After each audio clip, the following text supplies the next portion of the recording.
অনেক অনেক দিন আগের কথা। জার্মানির ছোট্ট শহর হ্যামেলিনে এক ভয়ঙ্কর সমস্যা দেখা দিল। শহরের চারদিকে শুধু ইঁদুর আর ইঁদুর, ঘরে, বাজারে, এমনকি মানুষের বিছানাতেও। তারা খাবার চিবিয়ে ফেলত, চিঁচি করত, আর সব জায়গায় দৌড়াদৌড়ি করত। মানুষ একটু শান্তিতে থাকতে পারছিল না। কত ফাঁদ বাঁধা হলো, কিন্তু কিছুতেই তারা ধরা পড়ল না। এমনকি বিড়ালরাও হাল ছেড়ে দিল। শহরের মানুষজন খুবই কষ্টে ছিল। তাদের খাবার নষ্ট হয়ে যাচ্ছে, ঘুমও নেই, আর তার সাথে ইঁদুরের উৎপাত বেড়েই চলেছে। তখন একদিন শহরে এক অচেনা লোক এলো। তার গায়ে রং বেরঙের কোট আর হাতে রোদে ঝকমক করা লম্বা রূপালি বাঁশি। সে মেয়রকে বলল, আমি তোমাদের শহর থেকে সব ইঁদুর তাড়িয়ে দেব, কিন্তু আমার মজুরি হবে 1000 সোনার মুদ্রা। মেয়র আর উপায় না দেখে এক মুহূর্তও দেরি না করে বলল, হ্যাঁ হ্যাঁ, যা লাগে দেব, শুধু এই ইঁদুরগুলো তাড়িয়ে দাও। লোকটা হালকা হেসে আর বাইরে এসে বাঁশি ঠোঁটে তুলে বাজাতে শুরু করল। বাঁশির সুর বাতাসে ভেসে উঠতেই শহরের প্রতিটি কোণ থেকে দলে দলে ইঁদুর বেরিয়ে এলো।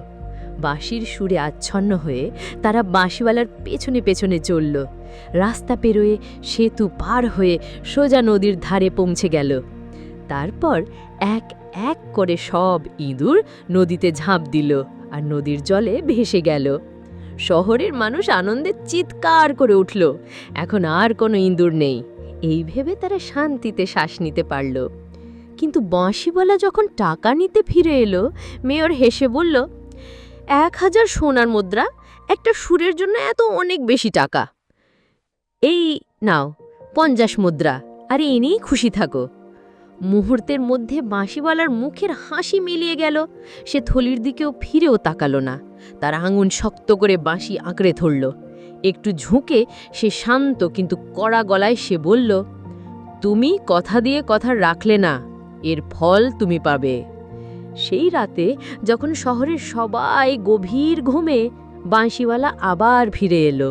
বাঁশিওয়ালা আবার বাঁশি বাজালো, কিন্তু এবার সুর ছিল অদ্ভুত আর অন্যরকম।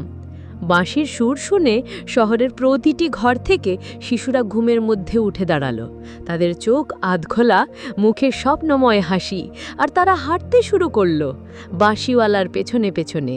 শহরের রাস্তা পেরোয়ে, চত্বর ছাড়িয়ে পাহাড়ের দিকে এক গোপন গুহার সামনে তারা এসে পৌঁছল।